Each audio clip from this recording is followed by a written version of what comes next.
بسم اللہ الرحمن الرحیم۔ سامعین کرام، آپ سن رہے ہیں انسپیکٹر احمد یار خان سیریز کے سلسلے کی ایک اردو کہانی اور وہ پاگل ہو گئی، جس کے مصنف خود احمد یار خان ہیں، اور یہ اس سلسلے کی آخری اور قسط نمبر 2 ہے۔ مجھے امید ہے آپ کو میری یہ کاوش پسند آئی ہوگی۔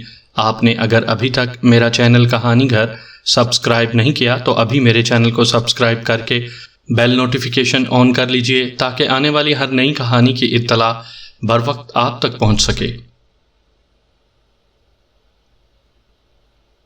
دوسرے دن ڈاکٹر نے پوسٹ مارٹم رپورٹ دی جو پوری طرح واضح نہیں تھی۔ وہاں کے سرکاری ہسپتال میں اتنے باریک معائنے کا انتظام نہیں تھا، تاہم ڈاکٹر نے موت کا باعث زہر لکھا تھا۔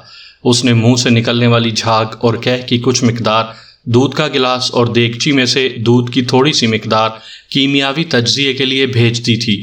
ان اشیاء کے ساتھ مقتول کے معدے اور جگر کا بھی کچھ حصہ کاٹ کر بھیج دیا تھا۔ رپورٹ جلدی سے جلدی تیسرے روز آ سکتی تھی۔ میں ڈاکٹر کی رپورٹ پڑھ کر شک میں پڑ گیا۔ میں ڈاکٹر سے ملا تو وہ بھی گول گول سی بات کر رہا تھا۔ مجھے مقتول کی بیٹی کا بیان بھی لینا تھا۔ اس سے بہت کچھ پوچھنا تھا، لیکن میں جانتا تھا کہ وہ اتنی جلدی بیان دینے کے قابل نہیں ہو سکے گی۔ مقتول کی بیوی کا بیان ضروری تھا۔ میں نے مخبروں کو سرگرم کر دیا۔ مخبروں نے بھی تقریباً وہی باتیں بتائیں جو بشیر اور اس کا بڑا بھائی بتا چکے تھے۔ بشیر کے متعلق انہوں نے بتایا کہ محلے میں اس کے اور اس کی سوتیلی ماں کے متعلق لوگ مشکوک سی باتیں کرتے ہیں۔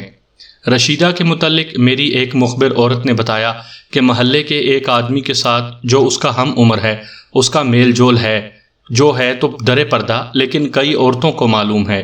یہ بھی پتہ چلا کہ اس آدمی کے لیے بھی رشیدہ کا رشتہ مانگا گیا تھا، لیکن جواب دے دیا گیا تھا۔ مخبر یہاں تک معلومات لے آئے کہ اس کے رشتے کے لیے جو پیغام آتا تھا اسے رشیدہ خود ٹھکراتی تھی۔ اس سے وہ بدنام ہو گئی تھی۔ یہ آدمی جس کے متعلق کہا جا رہا تھا کہ اس کا رشیدہ کے ساتھ میل جول ہے، اپنے دوستوں کو بتا چکا تھا کہ وہ رشیدہ کے ساتھ ہی شادی کرے گا، اور یہ کہ رشیدہ اسے پسند بھی کرتی ہے۔ یہ آدمی ایسا پروپیگنڈا اس لیے کرتا تھا کہ کسی کو لڑکی کے رشتے کا جواب مل جائے تو وہ اسے اپنی بے عزتی سمجھتا ہے۔ بہرحال یہ خبر میرے لیے اہم نہیں تھی کہ اس لڑکی کے کسی کے ساتھ مراسم ہیں یا نہیں۔ البتہ لڑکی کے چھوٹے بھائی بشیر کے تعلقات اگر اپنی سوتیلی ماں کے ساتھ ہیں تو اس سے مجھے تفتیش میں کچھ فائدہ پہنچ سکتا تھا، لیکن مجھ پر ایک بم آ پڑا۔ کیمیاوی تجزیے کی جو رپورٹ آئی تو اس میں لکھا تھا کہ مقتول زہر سے مرا ہے، لیکن دودھ کا جو نمونہ بھیجا گیا تھا اس میں زہر کی آمیزش نہیں تھی۔ حد یہ کہ دودھ کا گلاس جس میں دودھ کے چند ایک قطرے تھے اور جس کے اندر دودھ اور کچھ بالائی لگی ہوئی تھی وہ بھی صاف نکلا، اس میں بھی زہر کی آمیزش نہیں تھی۔ مقتول کے معدے اور جگر کے ٹکڑے، قے اور جھاگ کے نمونے بھی بھیجے گئے تھے۔ ان کے لیبارٹری میں معائنے سے رپورٹ میں لکھا تھا کہ موت زہر سے واقع ہوئی ہے۔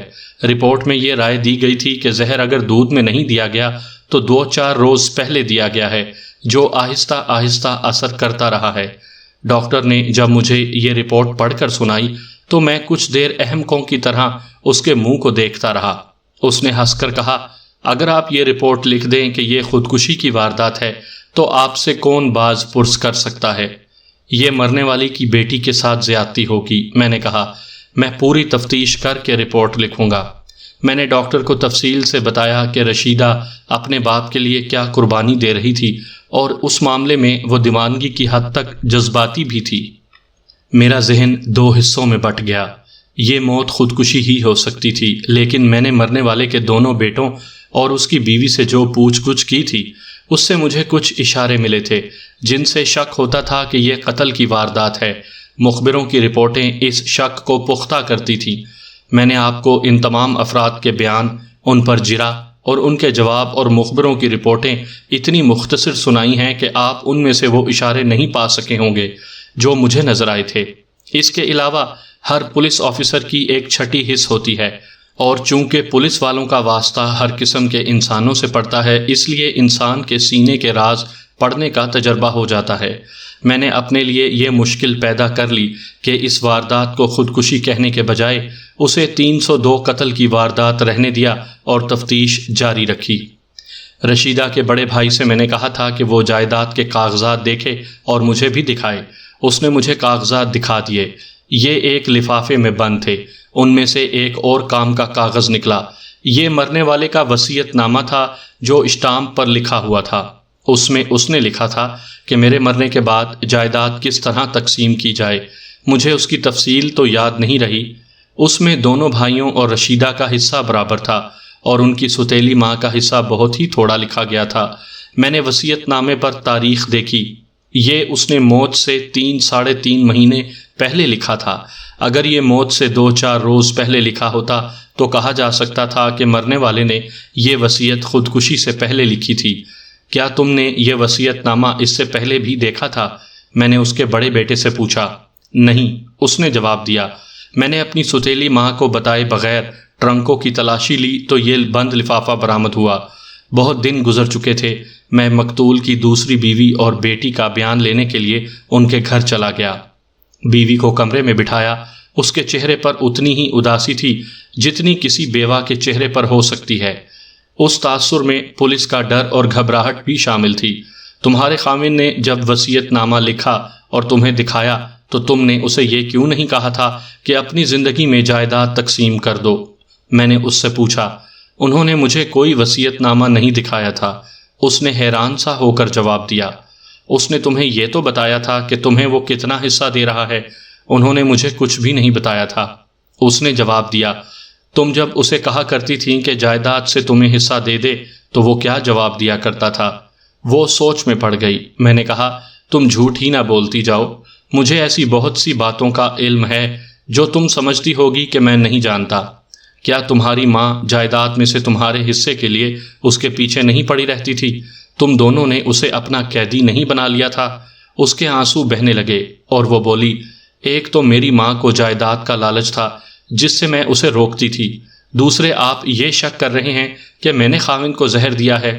میرا شک دور کر دو۔ میں نے کہا، مجھے تمہارے خلاف کوئی دشمنی نہیں۔ میرا شک یہ ہے کہ تم نے اسے زہر دیا ہے، لیکن میرا شک یہ بھی ہے کہ تم نے اسے زہر نہیں دیا۔ مجھے جتنی دلچسپی تمہیں بے گناہ ثابت کرنے میں ہے اتنی دلچسپی تمہیں مجرم ثابت کرنے میں نہیں۔ میری مدد کرو۔ کیا جائیداد کا لالچ صرف تمہاری ماں کو تھا؟ صرف میری ماں کو، اس نے جواب دیا۔ جائیداد کی خاطر ہی اس نے میرا رشتہ انہیں دیا تھا۔ اب میں آپ کو سچی بات بتاتی ہوں کہ انہوں یعنی مقتول نے مجھے 3-4 بار کہا تھا کہ تمہاری ماں کو ذرا سی بھی دلچسپی نہیں کہ میری تمہاری آپس میں بنتی ہے یا نہیں۔ یہ تو چاہتی ہے کہ آدھی جائیداد تمہارے نام کر دوں۔ میں نے انہیں کہا تھا کہ اگر میرے بچے پیدا ہوئے تو انہیں آپ جائیداد کا حصہ دے دینا۔ میری جائیداد پہلے خاوند ہے، پھر میرے بچے۔ مجھے جائیداد کیا کرنی تھی؟ تمہارے دل میں خاوند کی محبت تھی؟ پہلے نہیں تھی، اس نے جواب دیا۔ کوئی جوان لڑکی اپنی عمر سے دگنی عمر کے آدمی کے ساتھ شادی نہیں کرنا چاہتی، لیکن شادی کے بعد محبت پیدا ہو گئی۔ انہوں نے مجھے اتنی محبت دی جتنی اپنے باپ سے بھی نہیں ملی تھی۔ اس نے ذرا جھینپ کر کہا۔ ان کی عمر بے شک زیادہ تھی لیکن وہ بوڑھے نہیں تھے۔ میں تو سمجھتا تھا کہ تمہارے دل میں خاوند کے خلاف نفرت ہوگی۔ اگر نفرت تھی تو اپنے باپ کے خلاف تھی۔ اس نے میری حوصلہ افزائی اور ہمدردانہ باتوں سے کھل کر بولنا شروع کر دیا تھا۔ کہنے لگی، اسے اگر میرے ساتھ پیار ہوتا تو میرا رشتہ یہاں نہ دیتا۔ وہ میری ماں کی باتوں میں آ گیا اور اپنے دل میں جائیداد کی محبت پیدا کر لی اور اس کے عوض میرا رشتہ جوان اولاد کے باپ کو دے دیا۔ میں بہت روئی تھی لیکن خاوند نے میرے دل پر قبضہ کر لیا۔ یہاں میں اپنے اور آج کے زمانے کا ایک فرق بیان کرنا ضروری سمجھتا ہوں۔ آج کل 50 سال کا پاکستانی 70 سال کا بوڑھا لگتا ہے اور ہمارے جوان 30 سال میں ہمارے دور کے 50 سالہ آدمی جیسے نظر آنے لگتے ہیں۔ ہمارے وقتوں میں سکون اور اطمینان تھا، مہنگائی اور ملاوٹ نہیں تھی، کردار کو بگاڑنے والے آج والے ذرائع نہیں ہوا کرتے تھے، اس لیے صحت کا معیار آج کی نسبت بہت اچھا تھا۔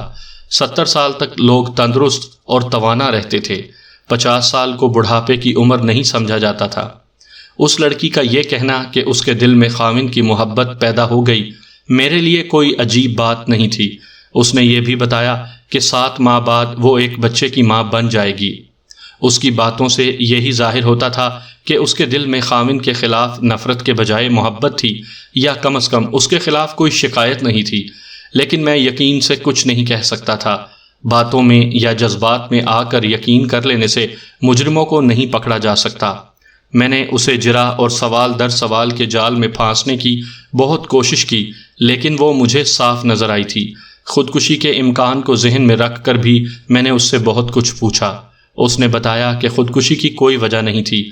میں نے اس سے یہ بھی پوچھا کہ جب اس نے خاوند کو دودھ دیا تھا تو کیا وہ کمرے سے نکل گئی تھی؟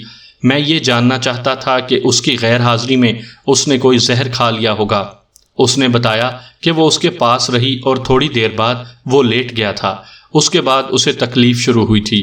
مرنے سے پہلے 3-4 دن اس کے خاوند کو معدے میں جلن اور سر کی گرانی کی شکایت رہی تھی۔ اس لڑکی نے اس کا ذکر پہلے بھی میرے ساتھ کیا تھا۔ اب میں نے اس کی تفصیلات پوچھیں تو معلوم ہوا کہ وہ خاصی تکلیف میں تھا اور دیسی دوائیاں جو گھر میں رکھی تھیں اور چورن وغیرہ کھاتا رہا تھا۔ موت کی رات شام کے بعد اس کی تکلیف بڑھ گئی تھی۔ اس نے کہا کہ وہ صبح ڈاکٹر کے پاس جائے گا۔ بہرحال یہ اس لڑکی کا بیان تھا جو صحیح ہو بھی سکتا تھا اور غلط بھی۔ میں جو چیز نوٹ کر رہا تھا وہ لڑکی کا انداز اور لب و لہجہ تھا۔ اس کا ذہن مجرمانہ معلوم نہیں ہوتا تھا۔ میں نے اس سے پوچھا کہ گھر میں اس کی اس تکلیف کے متعلق کس کس کو معلوم ہے۔ اس نے بتایا کہ رشیدہ کو معلوم ہے۔ بڑے بیٹے کو باپ کی اس لیے پرواہ نہیں تھی کہ وہ اپنی بیوی میں مگن رہتا تھا اور چھوٹا زیادہ تر گھر سے غائب رہتا تھا۔ اس کی کیا وجہ ہے کہ تم بشیر کو زیادہ پسند کرتی تھیں؟ آوارہ لڑکا ہے، اس نے جواب دیا۔ میرے ساتھ کھچا کھچا رہتا تھا۔ میں نے اس کے ساتھ اچھا سلوک شروع کر دیا، وہ تو میرے ساتھ بات بھی نہیں کیا کرتا تھا۔ میں نے اس سے بشیر کے ساتھ تعلقات کے متعلق دانستہ اور کچھ نہ پوچھا۔ سوال ہی پیدا نہیں ہوتا تھا کہ وہ صحیح بتا دیتی۔ یہ میں دوسرے ذرائع سے معلوم کر رہا تھا۔ اس سے میں نے رشیدہ کے متعلق پوچھا۔ اپنے باپ کے ساتھ اسے جو پیار تھا وہ اس نے ویسے ہی بتایا جیسے دوسرے بتا چکے تھے۔ اس نے یہ بتایا کہ باپ رشیدہ کے متعلق بہت پریشان رہتا تھا۔ اس نے 2-3 بار کہا تھا کہ اپنی بیٹی کی شادی کے لیے وہ جلدی مر جانا چاہتا ہے۔ رشیدہ کے متعلق یہ کہاں تک سچ ہے کہ محلے کے کسی آدمی کے ساتھ اس کا میل جول تھا؟ بے شک رشیدہ مجھ سے ناراض رہتی ہے، لیکن میں اس کے خلاف کوئی غلط بات نہیں کروں گی۔ اس نے کہا، میں جب بیائی ہوئی اس گھر میں آئی تو کوئی 1 مہینہ ہم دونوں گہری سہیلیاں بنی رہیں۔ ہم تقریباً ایک ہی عمر کی ہیں۔ اس کی بھابھی بھی ہمارے ساتھ بے تکلف رہی۔ ہمارے تعلقات بعد میں بگڑے تھے، اس سے پہلے ہم ایک دوسرے سے کوئی بات نہیں چھپاتی تھیں۔ رشیدہ نے اپنے باپ کی خاطر بہت رشتے ٹھکرائے ہیں جن کا اسے کوئی افسوس نہیں۔ اس آدمی کا بھی پیغام آیا تھا، رشیدہ نے یہ بھی قبول نہ کیا، لیکن یہ واحد رشتہ ہے جسے ٹھکرا کر رشیدہ کو بہت افسوس ہوا۔ اس نے مجھے بتایا تھا کہ وہ اسی لڑکے کے ساتھ شادی کرنا چاہتی ہے، لیکن اپنے ابا کو نہیں چھوڑے گی۔ اس نے مجھے اور بھابھی کو یہ بھی بتایا تھا کہ اس نے اس لڑکے سے کہا تھا کہ وہ اس شرط پر اس کے ساتھ شادی کرے گی کہ وہ اس کے گھر آ کر رہے۔ اپنے ماں باپ اور گھر بار ہوتے ہوئے کون گھر جوائی بنتا ہے؟ لڑکے نے تو رضامندی ظاہر کر دی تھی، لیکن اس نے یہ بھی کہہ دیا تھا کہ اس کے ماں باپ نہیں مانیں گے۔ رشیدہ نے ہمیں یہ بھی بتایا تھا کہ اس لڑکے نے اسے کہا تھا کہ وہ اس کی خاطر اپنی شادی کہیں اور نہیں طے ہونے دے گا، اور وہ رشیدہ سے کہتا رہتا تھا کہ وہ باپ کی زندگی میں شادی کر لے، لیکن رشیدہ نہیں مانتی تھی اور اس لڑکے کو چھوڑتی بھی نہیں تھی۔ ان کی ملاقاتیں اس لڑکے کے گھر میں ہوتی تھیں اور ایک اور گھر میں بھی۔ بڑے بھائی کی شادی سے پہلے ان دونوں نے یہاں تک دلیری کی کہ کبھی کبھی رات کو لڑکا کوٹھوں کے اوپر سے ہمارے کوٹھے پر آ جاتا تھا۔ یہ سلسلہ اس وقت رکا جب اس کا بڑا بھائی شادی کر کے اپنی بیوی کے ساتھ اوپر رہنے لگا۔ میں رشیدہ کو جانتی ہوں، اس کی محبت بالکل صاف اور پاک ہے۔ اگر وہ ایسی ویسی ہوتی تو باپ کی پرواہ نہ کرتی اور شادی کر لیتی۔ باپ کے متعلق وہ اتنی جذباتی تھی کہ میرے ساتھ بلا وجہ ناراض ہو گئی، جیسے میں نے اس سے اس کا باپ چھین لیا ہو۔ اس آدمی کے والدین نے اس کی شادی کی کہیں اور کوشش کی ہوگی۔ اس کے والدین اس کے متعلق اتنا ہی پریشان رہتے ہیں جتنا رشیدہ کا باپ رشیدہ کے لیے پریشان رہتا تھا۔ اس کی ماں نے رشیدہ سے کئی بار کہا تھا کہ وہ ہاں کہہ دے اور ان کے بیٹے کی زندگی تباہ نہ کرے۔ اس نے مجھے بھی کہا تھا اور رشیدہ کی بھابھی کو بھی، لیکن رشیدہ نہیں مانی تھی۔ لڑکے کے گھر والوں نے کہیں اور شادی کے لیے مجبور کیا تھا، جس پر 1-2 بار ان کے گھر دنگا فساد بھی ہوا تھا۔ اس لڑکی نے مجھے بہت کچھ بتایا۔ رشیدہ کی محبت کی کہانی بھی سنا دی، لیکن میری تفتیش 1 انچ اور 1 لفظ آگے نہیں بڑھی تھی۔ یہ تو میں تسلیم کرنے کے لیے تیار ہی نہیں تھا کہ رشیدہ نے اس آدمی کے ساتھ شادی کرنے کے لیے اپنے باپ کو زہر دے دیا ہو۔ البتہ یہ شک ہلکے سے اشارے کی طرح میرے ذہن میں آیا کہ اس آدمی نے رشیدہ کے باپ کو راستے سے ہٹانے کے لیے اسے زہر دے دیا ہوگا۔ میں نے یہ فیصلہ کر لیا کہ اس آدمی کے ساتھ بھی ملاقات کروں گا۔ زہر دینا یا کسی اور طریقے سے کسی کو قتل کرنا آسان کام نہیں ہوتا، اس کے لیے پتھر دل اور مردہ ضمیر کی ضرورت ہوتی ہے، یا جذبات کی ایسی شدت کہ انسان کا دماغ پاگل پن کی حد تک پہنچ جائے۔ میں نے مقتول کی بیوہ کو باہر بھیج کر رشیدہ کو بلا لیا۔ اس کی ذہنی حالت بہت بری تھی، آنکھیں سوجی ہوئی تھیں۔ میں نے ہمدردی کا اظہار کیا تو وہ ہچکیاں لینے لگی۔ بہت مشکل سے اسے سنبھالا، مگر بولتی کم تھی۔ سر کے ہلکے سے اشارے سے ہاں یا نہ کا اظہار کرتی تھی۔ رشیدہ، میں نے سیدھا سوال کیا، کچھ بتا سکتی ہو تمہارے ابا کو کس نے زہر دیا ہے؟ وہ چپ رہی۔ میں نے کہا، جس کسی پر شک ہے مجھے بتا دو، میں اسے تمہارے سامنے ہتھکڑی لگاؤں گا اور پھانسی دلاؤں گا۔ پتہ نہیں، اس نے جواب دیا، میں کچھ نہیں بتا سکتی۔ اور پھر وہ رونے لگی۔ ضرورت یہ تھی کہ اس کے جذبات کا ساتھ دیا جاتا، ورنہ اس کی زبان سے کچھ کہلوانا بڑا ہی مشکل نظر آ رہا تھا۔ میں سنبھل کر اس کی جذباتی کیفیت کے مطابق سوالات کرتا رہا۔ اس نے اپنی ستیلی ماں کے خلاف، اس کی ماں کے خلاف اور اپنی بھابھی کے خلاف بہت باتیں کی، لیکن زہر دینے کا الزام کسی پر نہ لگایا۔ میں نے اس سے باپ کے وصیت نامے کے متعلق پوچھا تو اس نے لا علمی کا اظہار کیا۔ اپنے بھائیوں کے متعلق بھی اس نے کوئی اچھی بات نہیں کی۔ میں نے اس کے چھوٹے بھائی بشیر کے متعلق پوچھا تو اس نے کہا کہ وہ تو آوارہ ہے۔ باپ کے ساتھ اس کا کبھی لڑائی جھگڑا ہوا تھا؟ میں نے پوچھا۔ نہیں، اس نے جواب دیا، میرے ابا لڑائی جھگڑا کرنے والے نہیں تھے، بڑے پیارے انسان تھے۔ بشیرے کے متعلق انہیں افسوس بہت تھا کہ کام کا نہ نکلا۔ میں نے اس کے ساتھ اتنی باتیں کی اور پوچھیں کہ اس کے دل سے پولیس کا ڈر نکل گیا۔ میں گھما پھرا کر بات اس لڑکے پر لے آیا جسے وہ چاہتی تھی۔ وہ آخر پردہ نشین اور کنواری لڑکی تھی۔ جھینپ گئی۔ میں نے اس کی جھینپ دور کر دی۔ اس نے اتنا ہی کہا، ہاں وہ اچھا آدمی ہے، وہ بہت اچھا آدمی ہے۔ میں نے کہا، جس نے تمہاری خاطر شادی نہیں کی اور اپنے والدین سے جھگڑا بھی کیا، اسے میں بہت اچھا آدمی کہوں گا۔ آپ کو کس نے بتایا ہے کہ اس نے اپنے ماں باپ سے جھگڑا کیا تھا؟ اس نے پوچھا۔ مجھے سب کچھ معلوم ہے، میں نے کہا، لیکن کسی کو اپنی زندگی کا ساتھی پسند کرنا کوئی جرم نہیں۔ ابا کی وفات کے بعد وہ تمہیں ملا تھا؟ اس کا پیغام ملا تھا، اس نے جواب دیا۔ مجھے اس کی یہ بات پسند نہیں آئی۔ اس نے کہا ہے کہ اب شادی کی تیاری کرو۔ ابھی ابا کا 40واں بھی نہیں ہوا اور وہ شادی کی تیاری کی باتیں کر رہا ہے۔ تم نے کیا جواب دیا؟ میں نے کوئی جواب نہیں دیا۔ اس نے کہا، ایسی بے موقع بکواس کا میں کیا جواب دیتی؟ وہ تمہارے ابا کی موت کا انتظار کرتا رہا ہے۔ میں نے کہا، میں تو اس سے یہ مطلب لوں گا کہ اس کا دماغ بہت چھوٹا ہے، یا تمہیں وہ اتنا زیادہ چاہتا ہے کہ اسے یہ بھی پرواہ نہیں کہ وہ کیا کہہ رہا ہے۔ یہ آپ ٹھیک کہتے ہیں، اس نے کچھ شرما کر کہا۔ آپ نے دیکھ لیا ہے کہ اس نے میری خاطر کوئی اور رشتہ قبول نہیں کیا اور گھر والوں کے ساتھ لڑائی بھی کی ہے، اسی لیے وہ میرے ساتھ کوئی الٹی سیدھی بات کر دے تو میں برداشت کر لیتی ہوں۔ وہ تو اس سے زیادہ بیہودہ باتیں کیا کرتا ہے۔ اس کے انداز سے مجھے شک ہوتا تھا جیسے وہ اس کی باتیں کر کے سکون یا لطف محسوس کر رہی ہو۔ اس سے مجھے اندازہ ہو رہا تھا کہ ان کی محبت کتنی گہری ہے۔ اس نے جب یہ بتایا کہ اس آدمی نے اسے کہا ہے کہ اب شادی کی تیاری کرو تو میں نے ذہن میں دھچکا سا محسوس کیا۔ یہ پولیس کا ذہن تھا۔ میں نے محسوس کیا کہ مجھے اس آدمی کے متعلق کچھ اور معلومات حاصل کرنی چاہیے۔ وہ کس قسم کی بیہودہ باتیں کیا کرتا تھا؟ میں نے پوچھا۔ وہ جھینپ گئی، پھر کہنے لگی، نہیں، میرا مطلب کسی اور بیہودہ بات سے نہیں تھا۔ مجھ پر یہ زور دیا کرتا تھا کہ میں اس کے ساتھ ابا کی زندگی میں ہی شادی کر لوں۔ میں نہیں مانتی تھی۔ پہلے میں نے اس کے ساتھ وعدہ کیا کہ میرے بڑے بھائی کی شادی ہو جائے تو میں 1 مہینے بعد اس کے ساتھ شادی کر لوں گی، مگر میری وہ توقع پوری نہ ہوئی جس پر میں نے اس کے ساتھ وعدہ کیا تھا۔ بڑے بھائی کی شادی ہوئی تو بیوی نے اسے ہم سے الگ کر لیا۔ ابا نے دوسری شادی کی تو بھی میں نے اس کے ساتھ شادی کا وعدہ کیا، مگر میری یہ امید بھی پوری نہ ہوئی۔ ابا کی جس طرح میں خدمت کرتی تھی اس طرح میری ستیلی ماں نے نہ کی۔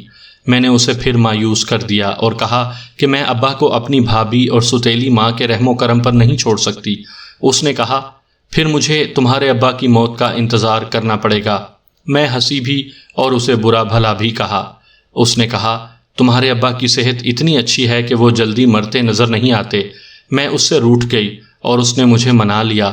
پھر ابا نے شادی کر لی تو وہ خوش ہوا، لیکن 1.5-2 مہینوں بعد میں نے اسے پھر مایوس کیا تو اس نے غصے سے کہا اب یہی طریقہ رہ گیا ہے کہ تمہارے باپ کے مرنے کی دعائیں کروں یا اپنے ہاتھوں سے اسے زہر دے دوں۔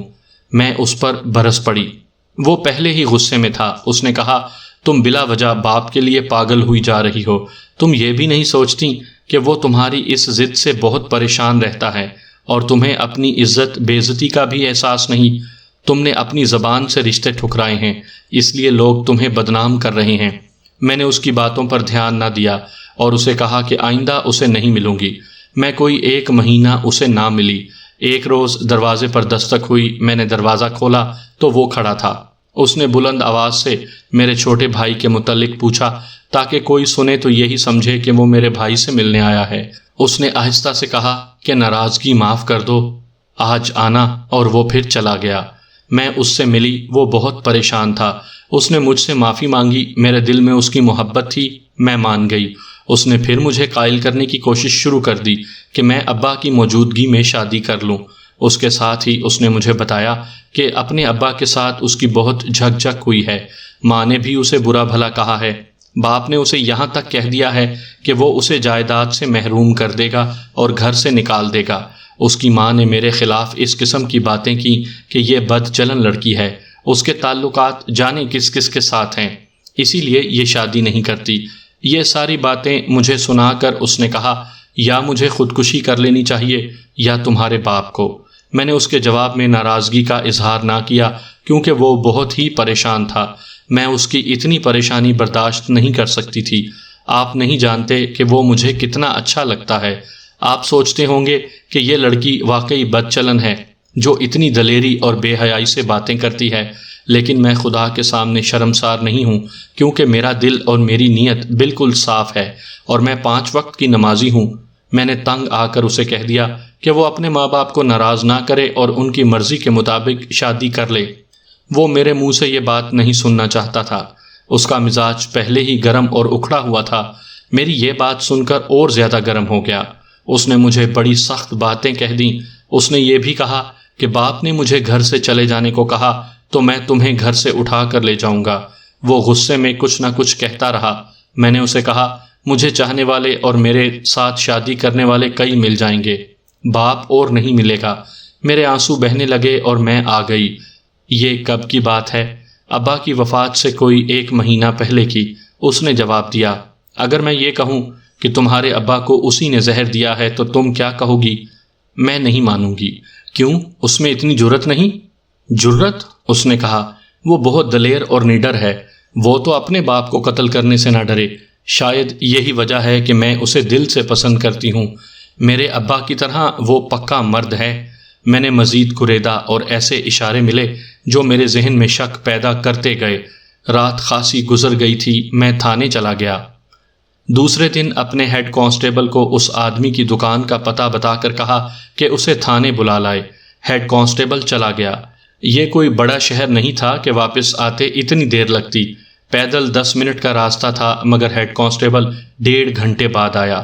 اس کے پیچھے جلوس چلا آ رہا تھا اور اس نے ایک خوبصورت جوان کو بازو سے پکڑ رکھا تھا۔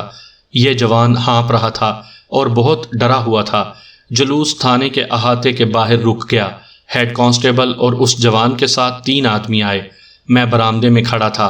ان 3 آدمیوں میں ایک اس جوان کا باپ، ایک چچا اور ایک کوئی اور تھا۔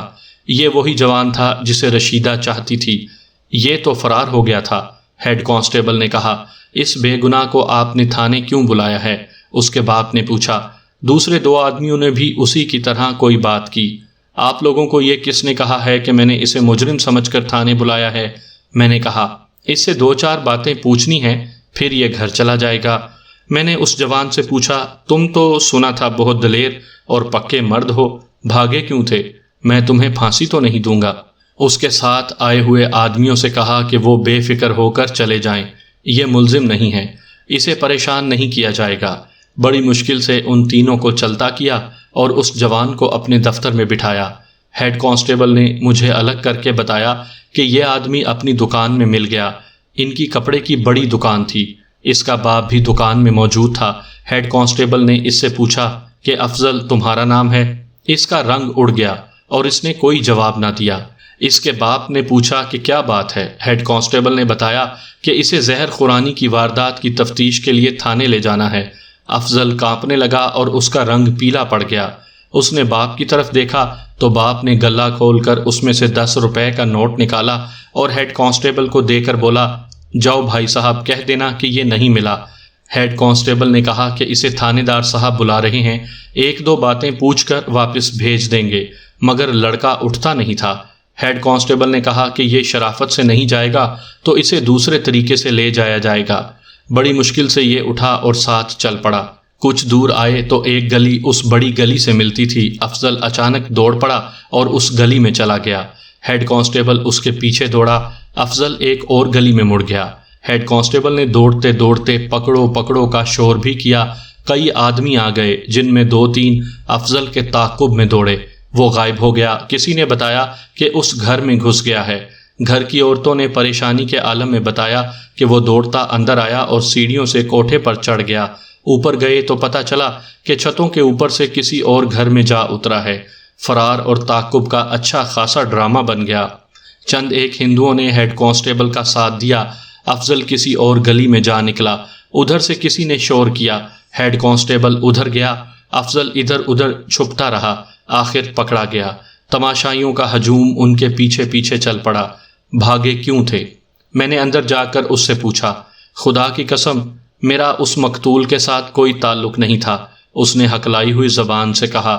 میری اس کے ساتھ کوئی دشمنی نہیں تھی۔ اس کے منہ سے ایک ایک لفظ بڑی مشکل سے نکلتا تھا۔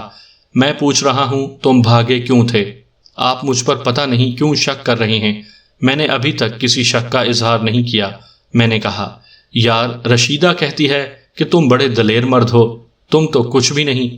اگر آپ کو مجھ پر کوئی شک نہیں تو مجھے یہاں کیوں بلایا ہے؟ مجھے شک نہیں، یقین ہے۔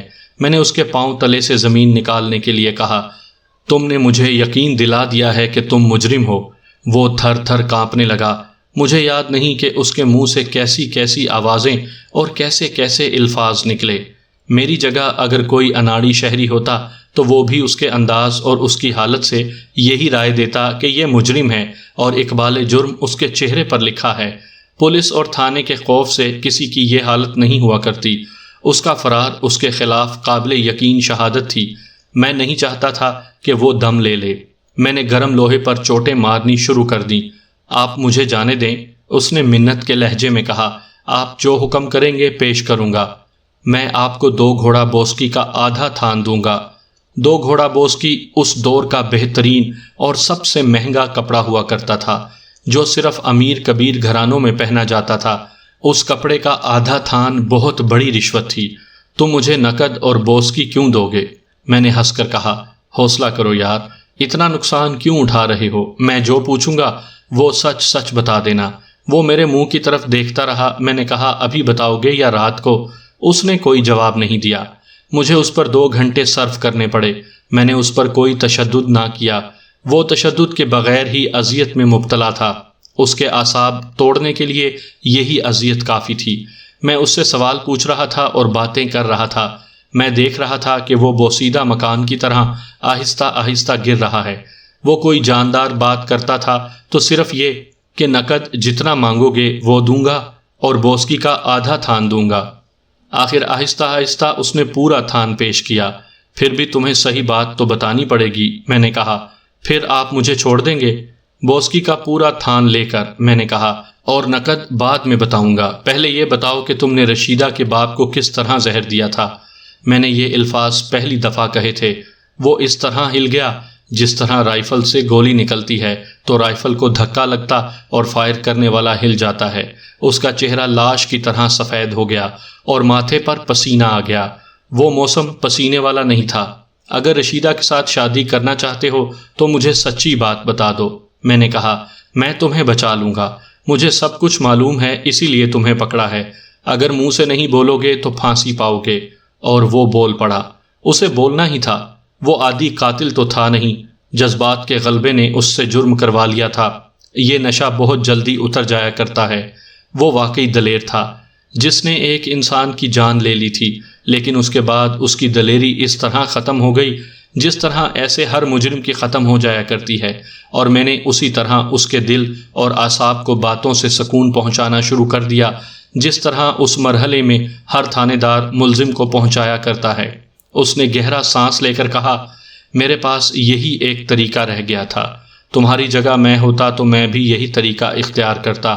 میں نے دوستوں کی طرح کہا، رشیدہ جیسی خوبصورت لڑکی کے لیے میں تو 2 آدمیوں کو زہر پلا دیتا، تم خوش قسمت ہو کہ یہ لڑکی تم پر مرتی ہے۔ میری ایسی ہی باتیں تھیں جن کی مدد سے اس کی زبان رواں ہو گئی۔ وہ تھوڑی تھوڑی دیر بعد کہتا، آپ مجھے چھوڑ دیں گے نا؟ اور میں کہتا، بوسکی کا تھان لے کر رشیدہ کا بیان آپ کو سنا چکا ہوں، اس سے آپ نے اندازہ کر لیا ہوگا کہ اس کی اور رشیدہ کی محبت کتنی گہری تھی۔ اس نے اس محبت کو تفصیل سے بیان کیا، پھر ماں باپ کے ساتھ جو لڑائی جھگڑے ہوئے وہ بیان کیے۔ اس کا ایک چچا اور 2 ماموں بھی اس کے خلاف تھے۔ ان سب نے مل کر طے کیا کہ اس کی شادی برادری کے ایک گھرانے میں زبردستی کی جائے گی، اور اگر یہ گڑبڑ کرے تو اسے جائیداد سے محروم کر کے گھر سے نکال دیا جائے۔ اس نے اپنے بیان میں کہا کہ ان سب نے مل کر اس کا دماغ خراب کر دیا تھا، اور باقی جو کسر رہ گئی تھی وہ اس کی ماں نے اس طرح پوری کی کہ رشیدہ کو بد چلن اور بدماش کہا۔ گھر میں جو عورت آتی اسے وہ کہتی کہ رشیدہ بد چلن ہے اور اس کے بیٹے یعنی ملزم سے پیسہ کھا رہی ہے۔ ادھر رشیدہ پتھر بنی ہوئی تھی۔